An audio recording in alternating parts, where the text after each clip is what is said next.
To my channel, இன்னைக்கு 11th மேக்ஸில் matrix and டிட்டர்மினன்ஸில் எக்ஸசைஸ் 7.2ல செகண்ட் சம் தான் பார்க்க போகிறோம். ஷோ தட் அப்படின்னு டிட்டர்மினன்ட் பண்ண சொல்லியிருக்காங்க. இது ஈக்குவல் டு 0 வரணுமா, நம்ம ப்ரூவ் பண்ண போகிறோம். இப்போ இதை பாருங்களேன், இது ஏதாவது ரெண்டு ரோ ரெண்டு காலம் வந்து ஈக்குவலாக வந்துச்சுன்னா நம்ம ஈக்குவல் டு 0 அப்படின்னு சொல்லிட்டு தான் இதுவரையும் எல்லா சம்மும் போட்டுக்கிட்டு வரோம். அதே மாதிரியே இதுவும் கொண்டு வர போகிறோம். இப்போ இதில் என்ன பண்ண போகிறோம்னா R1 இது R2 R3. R1ஐ ஏயால் மல்டிப்ளை பண்ண போகிறோம், R2வை வந்து பியால் மல்டிப்ளை பண்ண போகிறோம், R3யை வந்து சியால் மல்டிப்ளை பண்ண போகிறோம். சரிங்களா? இப்போ நம்ம ஃபஸ்ட்டு கொடுத்துருக்கதை எழுதிக்குவோம். B plus C BC B square C square C plus A CA C square A square A plus B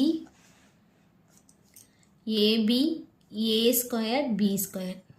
இப்போ நம்ம என்ன பண்ண போகிறோம், ஃபஸ்ட்டு R1ல் போட போகிறோம், ஏயால் மல்டிப்ளை பண்ணி R1, அடுத்து R2ல் போட போகிறோம், பியால் மல்டிப்ளை பண்ணி பியால் R2வை மல்டிப்ளை பண்ணி R2ல் போட போகிறோம், அடுத்து சியால் R3யை மல்டிப்ளை பண்ணி R3யில் போட போகிறோம். சரிங்களா?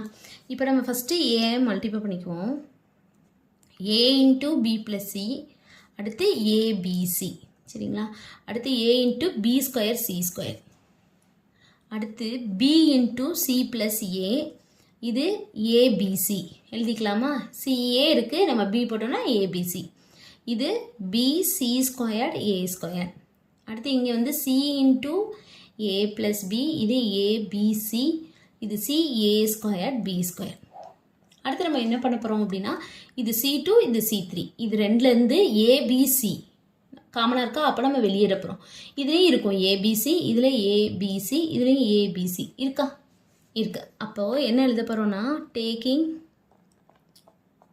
ABC from C2 and C3. அப்போ C2ல் இருக்கிற ஒரு ஏபிசி, அடுத்து C3ல் இருக்கிற அதுக்கு ஒரு ஏபிசி, ரெண்டு தடவை போட்டாச்சு. இது C1 அப்படி எழுதிடுறோம். இதை மல்டிப்ளை பண்ணிடுங்க. மல்டிப்ளை பண்ணிங்கன்னா என்ன வரும், ஏபி ப்ளஸ் ஏசி, அடுத்து பிசி ப்ளஸ் பிஏ, அடுத்து சிஏ ப்ளஸ் பிசி,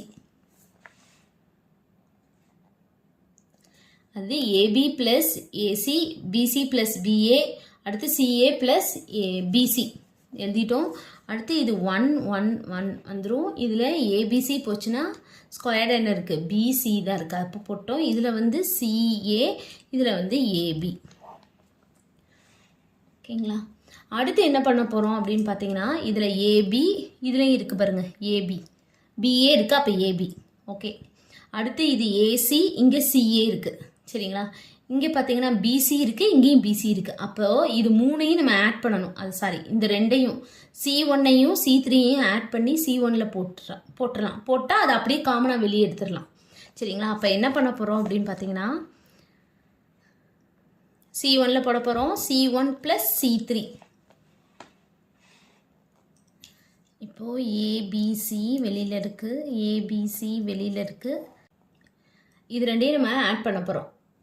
அப்போ AB plus AC plus BC, அடுத்து PC plus BA plus CA, அடுத்து CA plus BC plus AB. இது 1 1 1.